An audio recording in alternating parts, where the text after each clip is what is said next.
Hi, welcome to the How to Appreciate More and Stress Less workshop with Lindsay Ambrose.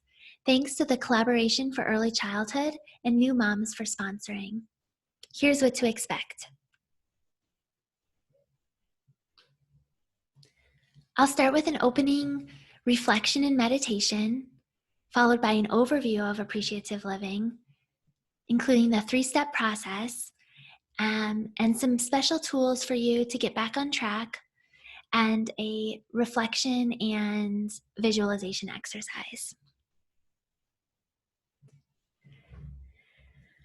Now, my path towards starting this practice of becoming more aware of my thoughts, being more mindful, and practicing being present started about 5 years ago.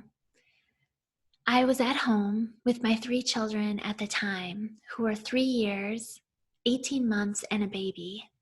It was busy, and I had a particularly hard day. There were many back then, but some of you may be in that place now with that age children and know that feeling of giving so much all day, keeping all the balls in the air. And it was the end of the night. Everyone was finally asleep, and I just lost it. I was exhausted. I had given so much, and it just didn't even feel appreciated for what I did. And so I remember just crying and feeling sorry for myself. It was in that moment that I had a thought that 5 years prior to this, so 5 years before that moment, I was hoping to have a family. I was hoping to have children. I was hoping to be a mom. And I really had a vision of a life of being home and busyness and giggles and exploring everything that comes with it. And I realized in that moment that what I was experiencing that day was what I once dreamed for myself.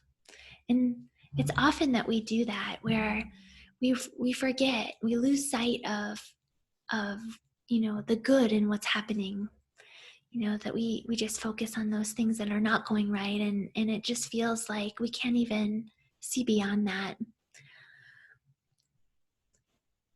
Well, that's what we're going to talk about today, how we can become more aware of the thoughts, and we can begin to make a choose differently for how we're responding. And it's taking time in the stillness to reconnect that helps us to become more aware of our thoughts and begin to make a shift. It led me to want to learn more about this, to become eventually trained in mindfulness, and to learn appreciative inquiry, which is what we're going to talk about today, more appreciative living. And it also led me to become a postpartum doula, which is part of the work I do now too, so I can help families through this. But it's a practice. The up and down of life, that's natural, but we sometimes feel like it's not supposed to be like that the hard stuff isn't supposed to be there. But I've learned that it's through the messy that we grow. It's through that messy that we begin to challenge and become better. So it's not meant to be perfect all the time. But really, stress is often wanting the moment to be different than what it is. So we're going to talk a little bit about that today. Let's get into it. Take a moment now to just still yourself and get into a nice calming place. Allow yourself to let go of everything that happened up until this moment, and just let go of what's meant to happen after, and just be here now in this moment. At any time, we can pause and focus on this moment and just be here. We can use our breath to help do this and help ground us.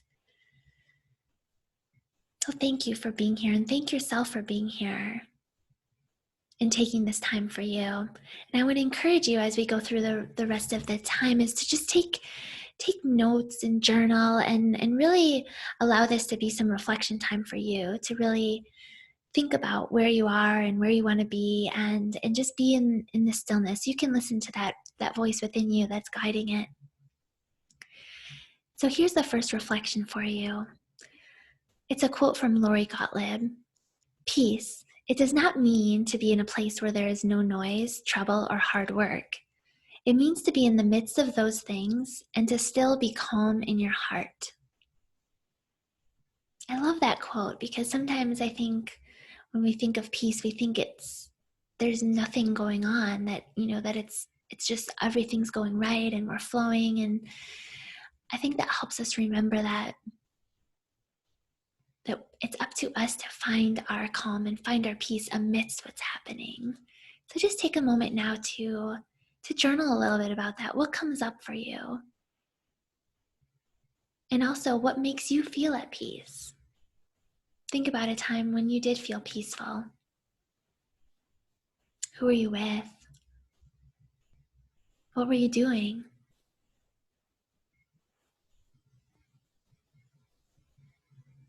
What does it feel like to be at peace?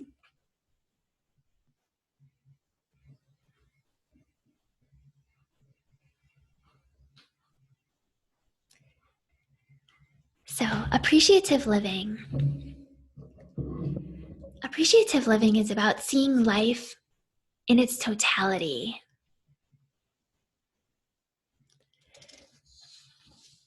Both the positive and the negative. It's about pulling the curtains wide open. Many of us have learned to pay more attention to the negative side. So it takes training and practice to learn how to see the positive. The practice evolved from appreciative inquiry, which is a strength-based positive approach to leadership. And you can find out more about that from the book, The Joy of Appreciative Living by Jackie Count. So appreciative living, how do we do that? How do we pull the curtain and see more of the good stuff? Well, neuroscience has some answers. The brain is like a muscle, and as we may have learned from our culture to pay more attention to the negative side, it becomes a pattern that gets hardwired. However, we think that maybe it's hardwired. However, we're able to build new connections. We're able to rewire our brains to think more on that positive side, on the other side of the curtain. But we have to intentionally change our thought patterns and repeat them. You can think of these practices as taking your brain to the gym. Getting your mind in shape is very much like getting your body in shape. And don't worry, it's not that you're going to become a Pollyanna and just be very naive and seeing only good. It's actually the opposite. As we spend a little more time on the other side, on the positive side, we are able to have the courage to do what our heart desires, even when it's hard. That's what the living on that positive side does. It's tuning into our heart and actually taking steps in alignment to it. And it gives us the motivation to deal with the bad stuff too. We're not just going to tune out. We're not just going to numb it. And over time, we'll actually come to see the bad stuff is actually some of the best guideposts we have to creating the good stuff. So if you're not feeling as successful or feeling as happy as you'd like, you've probably formed thinking habits that focus too heavily on the negative aspects. So if you want to feel better and be more successful, you have to pull back the curtain and look for what's hiding. So these practices will give us the tools to support you. But in the end, it's up to you to make it happen.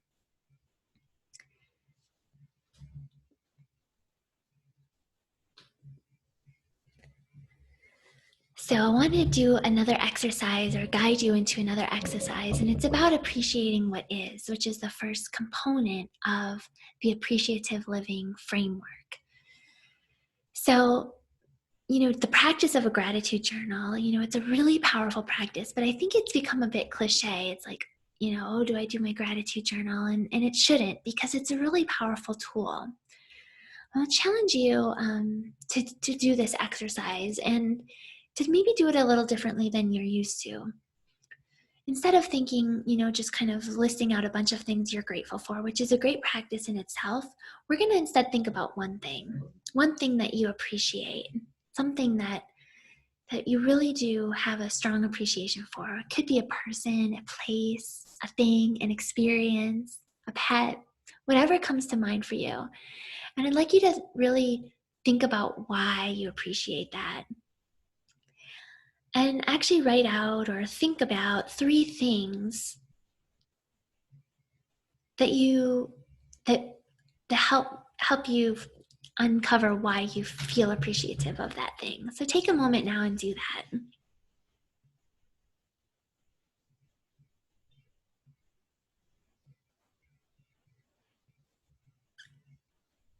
So what's the difference between gratitude and appreciation? It's a difficult one, but one way to see it is that gratitude is actually the base from which appreciation grows.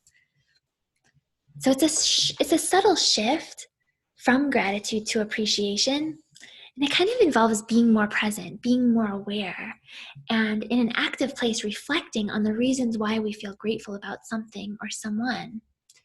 For example, we can be grateful for having the food on our table, but we can go a little bit further than that and appreciate the beauty of it. Like really look at it, the fragrance, smell it, the nutrition behind it, or maybe the preparation, what it took to actually make the food. So we move beyond thankfulness as we consciously recognize the value of something and really appreciate it. One definition of the word appreciation is recognition of the quality, value, significance, and magnitude of something.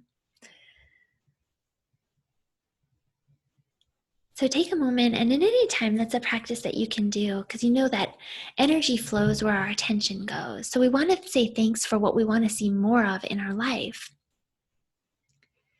So let me break down this 3-step process a little more with you.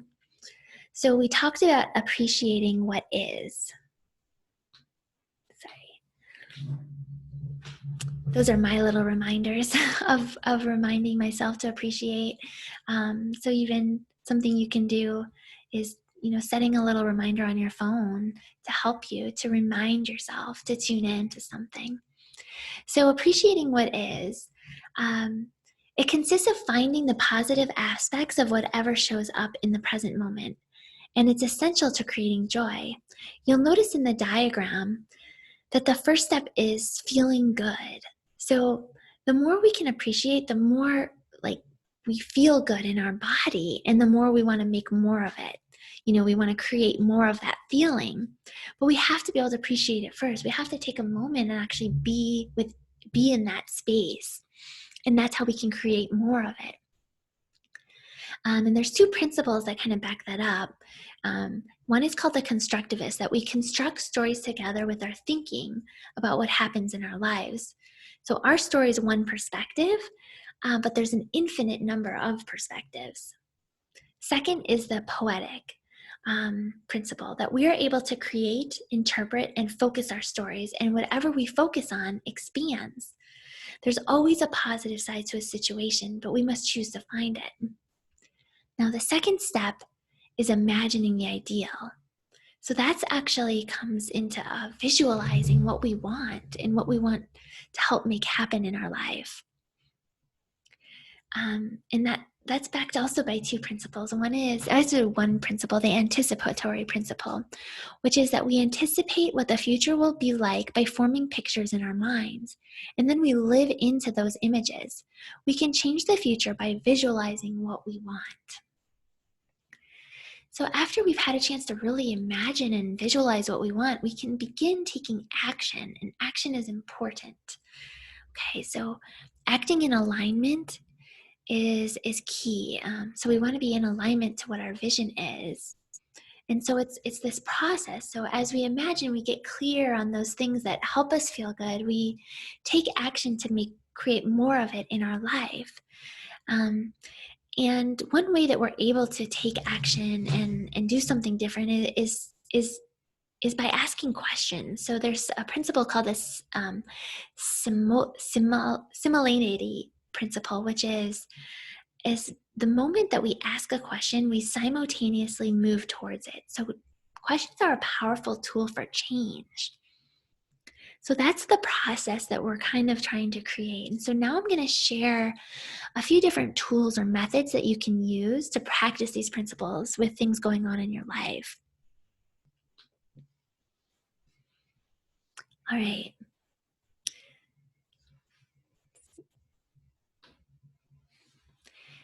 So, one of the tools is a perspective shift. So, at any time you're feeling very stuck or you're feeling like you're having a difficult experience or something's coming up that's just making it really difficult to move through, one idea is to just have a perspective shift, is that you can really begin to ex- look at your experience from someone else, because sometimes when we're not so in it, we can maybe move through it a little more easily.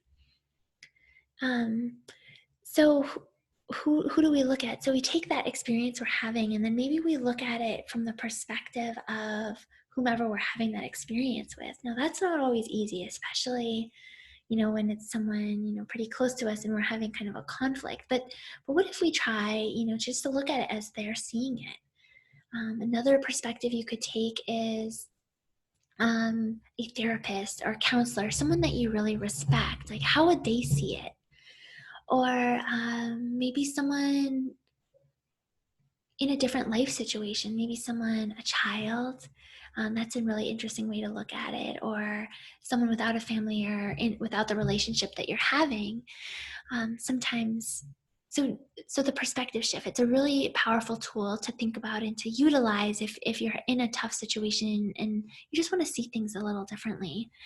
And that brings in the constructivist and the poetic principles, because we know that our story, the one that we're experiencing right now, is just one perspective, but there's an infinite number of perspectives, and that we're able to create, interpret, and focus our stories. And of course, whatever we focus on expands.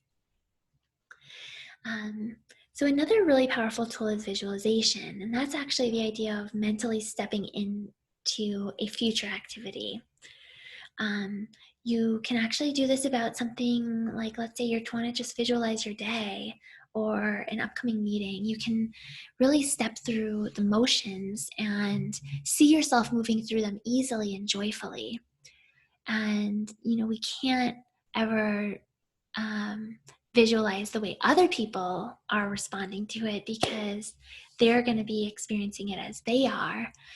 But we can visualize the way we want to see it. And so I'll take you into a nice little um, visualization that I think is really great for getting into the perspective of imagining your ideal. I mean, the days can be really busy, and we often can't even think about like the future, like 5 years out, 10 years out. But I want for a little bit for you to kind of imagine and to really kind of imagine yourself. This is another journaling prompt for you. So if you want to, think about this or begin to write a little bit, I want you to just think about 5 years out of from right now. You know, think about where you'll be at that, or not so much where you'll be, like, so 5 years. Um, they take a moment to think about, who are you surrounded by, who are you with, what relationship are you in, and how does it make you feel?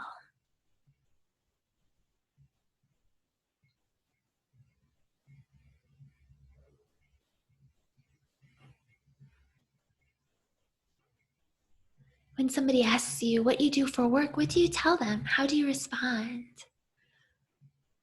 How do you feel about the way you're contributing, the abundance that you feel?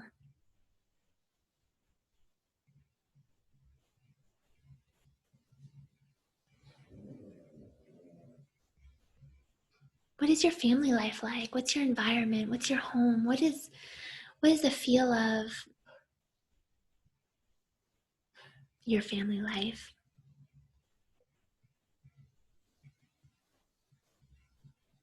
What do you feel most proud of?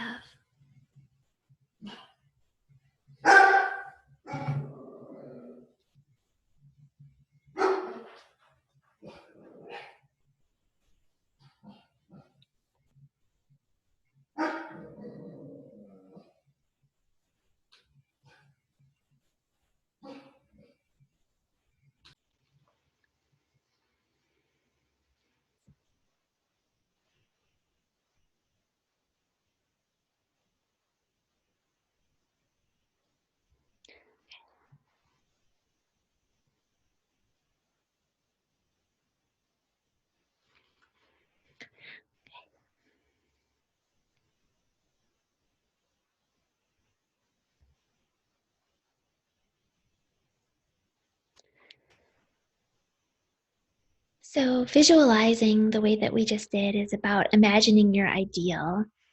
It's learning to create mental pictures of what you want in order to help make it happen.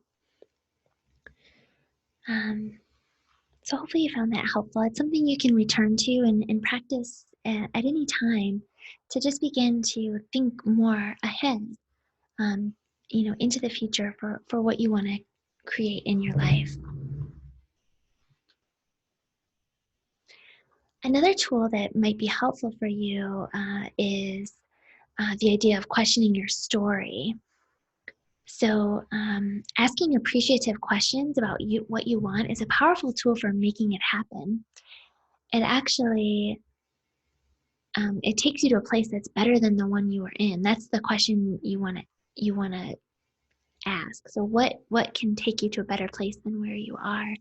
Um, you may want to say, instead of "Why me? Why is this happening?" We may say something like, "What am I supposed to learn from this?" Or um, what is in my control and what's out of my control.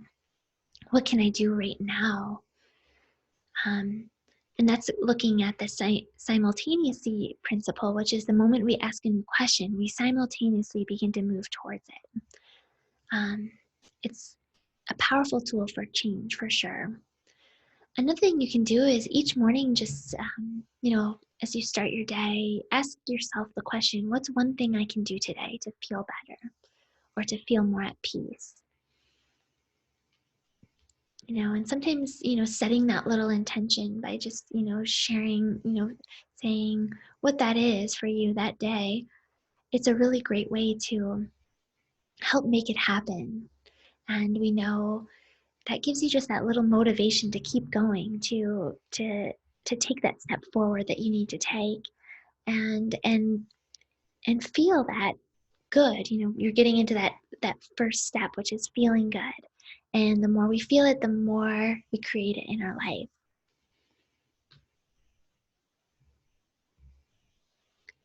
So, and another exercise that I wanted to get into, and I just touched on it a little bit, but it's around intention and being intentional. And we can always practice setting intentions. It's a wonderful practice for helping kind of rework our thought patterns and kind of get into a state of mind that's more in alignment to what our heart desires. So I'll encourage you to take a little more time again to think about some different areas of your life, because we know that we want to look at our life holistically, knowing that all the different areas like we want them to be integrated. We want to feel that sense of um, oneness, that wholeness, and that comes from feeling that alignment across all the different areas. And wherever we are now, we want to have compassion for that. We want to just be with that, and and then we can begin to like maybe set little intentions or plant little seeds for where we want to go. So I encourage you to think about that in all the different areas. So the first one being personally, like where are you in yourself, emotionally, spiritually, your well-being. Where are you, and where do you desire to be? What's an intention you have for yourself, or something that maybe you want to focus on or pay more attention to? Another area to think about is your love life, your relationships, your partnership, your marriage if you're in one. So, all of these areas kind of come in, and so thinking about that is really important. Want to be with people who make you feel good, and so where is that relationship, and where do you desire it to be? Knowing that change in a relationship can happen with one person. So one person making a shift, seeing things differently, being more appreciative can actually ripple into the other person beginning to see things a little bit differently. So it's powerful to start with even one person. Next is your health, your nutrition, your level of movement and mobility, how do you feel, your energy level? These are really important things. So you want to think a little bit about maybe where you are and where you desire to be. Another area is your work, your contribution, the way you're using your intellect to show up and to help people and serve. That's and that leads into kind of your financial state, which is such a strong factor in your level and feeling of abundance. Next would be family and what your environment like is, your home, your space, the values in your family. Where are they, and where do you desire? Where do you desire to be? What do you feel? And then take some time to think about socially, your quality of life. Like what makes you feel good, and how are you bringing that into your life? How are you having fun and traveling, or whatever it is for you that improves your quality of life and your socializing, your friendships, the people you're surrounding yourself with? Where are you, and where do you desire to be? Setting those intentions and reflecting is a really powerful way to begin creating that, and going back to that earlier reflection, what makes you feel at peace. Maybe set one intention that you desire for yourself right away. What's one that you're working on? You maybe want to make one change and give it a big priority.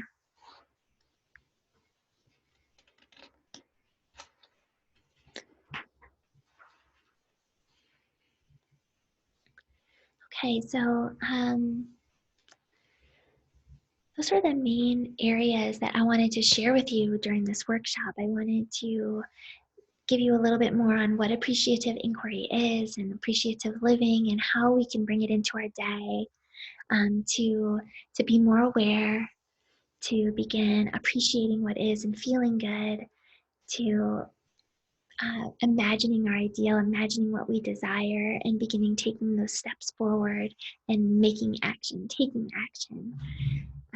It's a really wonderful process, and it works. And these tools I shared, they're sometimes simple, sometimes not, but or they may seem simple, but they're all ways that can help you do the work. So as we do the work, we begin, getting in the flow, and we are learning and we're growing, and that's what we're meant to be doing. We're meant to be evolving, and there are things that can help us in that process, and that's some of what I shared today. The appreciating and beginning to seeing the totality, the good and the not so great, and training our brain to focus on the good and not dwell in what's not going well. These tools can help us with that.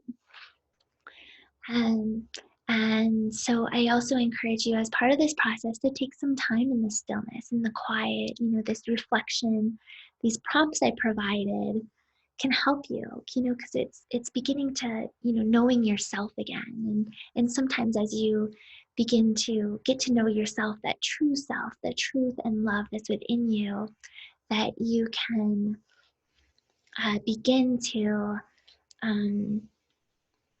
that you can begin to I'm sorry, that you listen in and you tune in, and you can maybe unlearn those parts of yourself that aren't serving you, those stories that aren't serving you. You unlearn those parts so that you can tune into the truth, the love that is within, that peace, because it's worth it. It's worth the journey. It's worth the practice and the work. Peace, like we said earlier, it's not a place where there's no noise, nor trouble or hard work. It means to be in the midst of those things and still be calm in your heart. So thank you again for tuning in. Thank you to New Moms and the Collaboration for Early Childhood for sponsoring this workshop. And if you'd like to learn more about me, you can check out lindsayambrose.com, where I have links to some of the my podcasts of meditations, which is called Life Recipes, as well as a show that I have called Choosing Love, and a link to Peaceful Mama, which is the book I co-wrote with Natalie Sager, and so you can learn more about that. Thank you. Oh, and a special thanks to Jackie Kelm, who's the author of um, uh, The Joy of Appreciative Living. And so a lot of the framework here comes out of um, her work in that area. And thank you.